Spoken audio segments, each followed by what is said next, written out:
प्रधानमंत्री जी ने जो नियम बनाया जिसके तहत आडवाणी जी को रिटायर किया गया, मैं समझता हूं कि प्रधानमंत्री जी किसी भी हालत में उस नियम को अपने ऊपर लागू होने से नहीं। दोस्तों नमस्कार। अरविंद केजरीवाल को 10 मई 2024 को तिहाड़ जेल से रिहा किया गया, जब उन्हें सुप्रीम कोर्ट द्वारा 1 जून 2024 तक की अंतरिम जमानत दी गई। ये निर्णय चल रहे शराब घोटाले के मामले के संबंध में चल रही मनी लॉन्ड्रिंग केस के संदर्भ में आया है। सुप्रीम कोर्ट का यह निर्णय चुनावी मौसम को ध्यान में रखते हुए और केजरीवाल को प्रचार में भाग लेने की आवश्यकता को ध्यान में रखते हुए लिया गया है। जमानत की शर्त के रूप में केजरीवाल को 2 जून को सरेंडर करना होगा। उन्हें अपने कार्यालय या सचिवालय नहीं जाने दिया जाएगा। साथ ही वो किसी भी आधिकारिक दस्तावेज पर हस्ताक्षर नहीं कर सकते यदि दिल्ली के एलजी की मंजूरी नहीं है तो। ये भारतीय राजनीति में एक महत्वपूर्ण घटना है, खासकर लोकसभा चुनावों के समय में। मतदान का चौथा चरण 13 मई को होगा। केजरीवाल ने अंतरिम जमानत देने के लिए सुप्रीम कोर्ट के न्यायाधीशों का धन्यवाद किया और लोगों से कहा, हमें देश को तानाशाही से बचाना है। मैं पूरी ताकत के साथ लड़ूंगा, लेकिन 140 करोड़ लोगों का समर्थन चाहिए। जैसे ही केजरीवाल की रिहाई की खबर तेजी से फैलने लगी, इंडिया अलायंस पार्टियों में आनंद की लहर उमड़ पड़ी और आम आदमी पार्टी ने इसे सत्य की विजय घोषित किया। वेस्ट बंगाल की मुख्यमंत्री ममता बनर्जी ने कहा कि मुझे खुशी है कि अरविंद केजरीवाल को जमानत मिली है, ये वर्तमान चुनावों के संदर्भ में बहुत सहायक होगा। वहीं शरद पवार ने कहा कि मैं सुप्रीम कोर्ट द्वारा दिल्ली के मुख्यमंत्री अरविंद केजरीवाल को अंतरिम जमानत के आदेश का स्वागत करता हूं।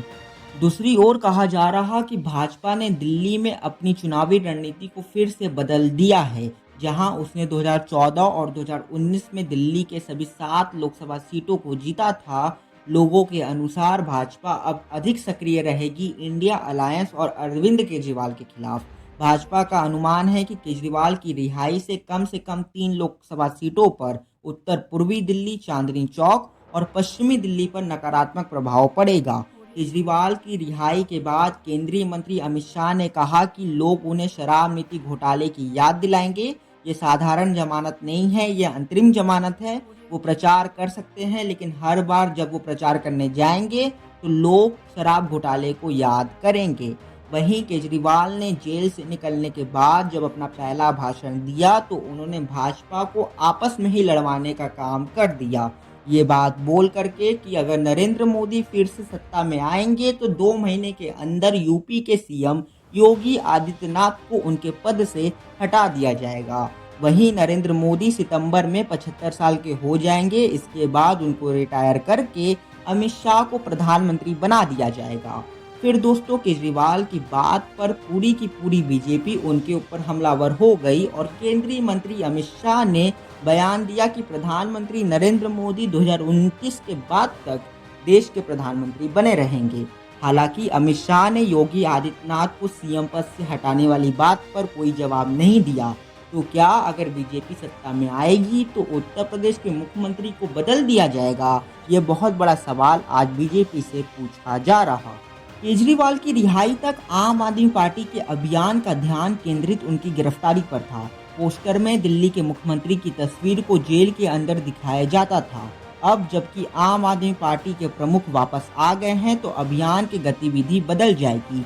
शनिवार की रोड शो के पोस्टर में शेर वापस आ गया का नारा लिखा था। ये केजरीवाल का 2024 के लोकसभा चुनाव में पहला रोड शो था। सूत्रों के अनुसार आने वाले कुछ हफ्ते में केजरीवाल का अभियान तानाशाही के खिलाफ लड़ाई पर होगा, जिसमें लोकतंत्र और संविधान को बचाने का संदेश दिया जाएगा। आम आदमी पार्टी दिल्ली में 4 सीटों पर चुनाव लड़ रही, जबकि कांग्रेस ने सीट बंटवारे के समझौते के अनुसार शेष 3 सीटों पर उम्मीदवार उतारे हैं। जानकारी के हिसाब से केजरीवाल का जेल से निकलना विपक्ष को फायदा तो वहीं बीजेपी को नुकसान पहुंचा सकता है, पर यह बात कितनी सच साबित होगी ये तो चुनाव के नतीजे ही बताएंगे। हालांकि बीजेपी के हाव भाव देखकर लगता तो यही है कि केजरीवाल के बाहर आने से उसे नुकसान होता हुआ दिखाई दे रहा।